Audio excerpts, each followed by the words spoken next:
Guys, ഇന്നത്തെ സ്കൂളിൽ charity ക്ലബിന്റെ ഭാഗമായിട്ട് ഫുഡ് ഫെസ്റ്റ് കണ്ടക്ട് ചെയ്തിട്ടുണ്ടായിരുന്നു. പ്രൈമറി സെക്ഷനിലെ കുട്ടികളെ പാരന്റ്സ് വന്ന് ഫുഡ് സ്റ്റാളിൽ കൊണ്ടുപോകുന്നതാണ്. സോ എന്റെ വീട്ടിൽ നിന്ന് വന്നു ഞങ്ങൾ ഫുഡ് സ്റ്റാളിൽ പോവുകയാണ്. ആദ്യം പോയത് കല്യാണ ചേച്ചിയുടെ ക്ലാസ്സിന്റെ സ്റ്റാളിലേക്കാണ്. ചേച്ചി ഇത് സേമിയ പായസമാണ് ഉണ്ടാക്കി കൊണ്ടുവന്നത്. അവിടെ നിന്ന് പായസവും പഴമരി വാങ്ങിച്ച് കഴിച്ചു. 8 തൊട്ട് 12 വരെയുള്ള എല്ലാ ക്ലാസ്സിന്റെ ഫുഡ് സ്റ്റാൾ ഉണ്ടായിരുന്നു. വേറെ സ്റ്റാളിൽ നിന്ന് ചിക്കൻ കട്ട്ലറ്റ് വാങ്ങിച്ച് കഴിച്ചു. സൂപ്പർ ആയിരുന്നു. എല്ലാ വർഷവും ഫുഡ് ഫെസ്റ്റ് നടത്തി കിട്ടുന്ന പൈസ ചാരിറ്റി പർപ്പസിനാണ് യൂസ് ചെയ്യുന്നത്. ഈ വർഷം അത് വയനാട് ദുരിതാശ്വാസത്തിന് വേണ്ടിയാണ് കൊടുക്കുന്നത്. ഇവിടുത്തെ സ്റ്റോൾസിൽ കിട്ടുന്ന 90% ഫുഡും ഹോം മെയ്ഡ് ആണ്. റേറ്റും നല്ല റീസണബിൾ ആണ്. ഇത് സ്റ്റോളിൽ നിന്ന് വാങ്ങിച്ച കുക്കി വിത്ത് ഐസ്ക്രീം ആയിരുന്നു. ആദ്യം ഇത് എങ്ങനെയാ കഴിക്കേണ്ടതെന്ന് എനിക്കൊരു ഐഡിയ ഇല്ല.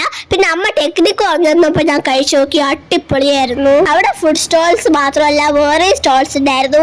ലൈക്ക് ഗെയിംസ് കളിക്കാൻ പറ്റുന്ന സ്റ്റോൾസ് ഉണ്ട്. മെഹന്തി ഇടും, നെയിൽ ആർട്ട് ചെയ്ത് തരുന്നുണ്ടായിരുന്നു. ഞങ്ങൾക്ക് ഇത് കഴിഞ്ഞ് വേറെ കുറെ സ്ഥലത്ത് പോകാനുള്ളതുകൊണ്ട് ഞാൻ മെഹന്തി ഇട്ടില്ല. എനിക്ക് നല്ല ആഗ്രഹം ഉണ്ടായിരുന്നു. വണ്ടി കയറിയതിനു ശേഷം ഞങ്ങൾ കല്യാണ ചേച്ചിയുടെ സ്റ്റോളിൽ നിന്ന് വാങ്ങിച്ച പായസം കുടിച്ചു. നല്ല അടിപൊളി പായസമായിരുന്നു. അപ്പൊ അത്രയേ ഉള്ളൂ ഇന്നത്തേക്ക്. Tata bye.